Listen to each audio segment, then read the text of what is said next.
Kembali menjumpai temanku semua dimanapun berada, di belahan dunia manapun berada. Semoga peternakannya tambah sukses dan maju.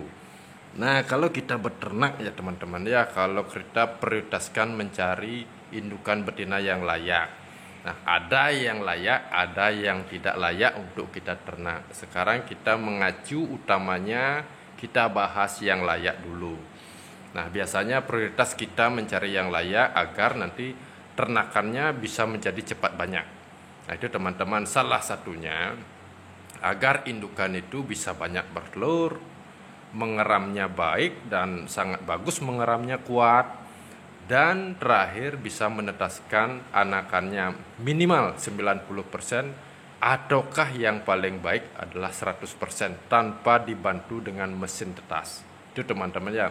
Salah satu contoh ini adalah indukan kami seperti ini. Ini sangat layak diternak teman-teman ya. Ini baru 90% dia menetas.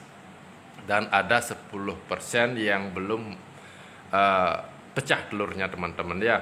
Tetapi intinya nanti tunggu lagi besok hari saja ini sudah semua akan menetas. Ini ciri-ciri indukan yang baik untuk kita ternak dan layak untuk kita ternak.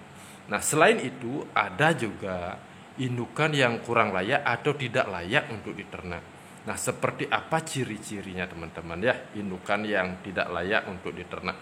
Apakah betul-betul tidak layak nanti diternak ataukah ada human error dalam hal mengeramnya? Jadi teman-teman jangan dulu memvonis awal apakah indukan itu tidak layak diternak ataukah layak diternak. Teman-teman harus juga membuktikan itu beberapa periode. Ataukah satu tetasan belum cukup untuk memvonis indukan itu tidak layak diternak. Nah, bisa saya utarakan di sini karena indukan itu biasanya tidak bisa menetaskan secara maksimal, ada beberapa faktor pengaruhnya. Itu nanti teman-teman disebut tidak layak indukan itu, teman-teman salah. Nah, contoh faktor yang mempengaruhi biasanya saat mengeram dia kena hujan. Saat dia mengeram, ternyata telur yang dieraminya ada yang pecah. Dan ada beberapa faktor lain yang mendukung bisa indukan itu tidak maksimal menetaskan anaknya.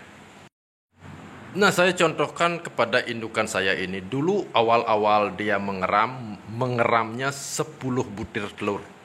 Nah, beberapa hari mengeram, kami cek ternyata telur yang dieraminya aja pecah satu. Terpaksa saya mengganti sarangnya. Ya teman-teman ya, saya tinggal 6 saja.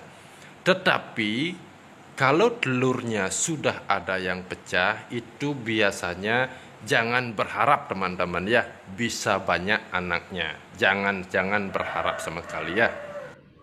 Nah, kenapa saya bilang begitu? Karena telur yang pecah itu saat dieraminya itu akan baunya kurang baik.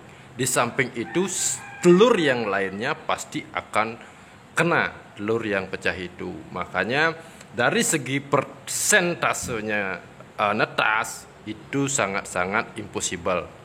Paling kalau memang betul-betul dia mengeram 10 butir, kemungkinan besar ada 3, ada 2 yang netas.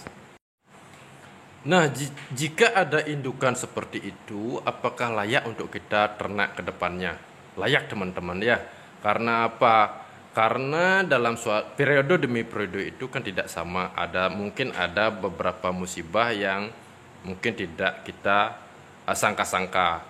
Tetapi ada juga kesalahan dari faktor peternak sendiri.